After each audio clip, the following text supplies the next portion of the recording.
క్రీస్తునందున్న ప్రియులకు ప్రేమతో వందనాలు తెలియజేస్తున్నాను. డిసెంబర్ నెల 29వ తేదీ 2024. ఈరోజు దేవుడు మనకు చేస్తున్న వాగ్దానం ఏమిటనగా కీర్తనల గ్రంథము 112వ కీర్తన 6వ చరణం. నీతిమంతులు నిత్యము జ్ఞాపకములో ఉందురు. ఆమేన్. నా ప్రియమైన సహోదరి సహోదరులారా, ఈ లోకంలో జీవిస్తున్న మనమందరము కూడా కుటుంబాలుగా, సమాజముగా, సంఘముగా జీవిస్తూ ఉన్నాం.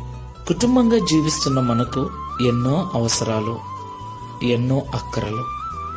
వాటి కొరకు ఉదయం లేచింది మొదలు రాత్రి పడుకునేదాకా ఎన్నో రకాల పనులను, ప్రయత్నాలను చేస్తూ ఉన్నాం.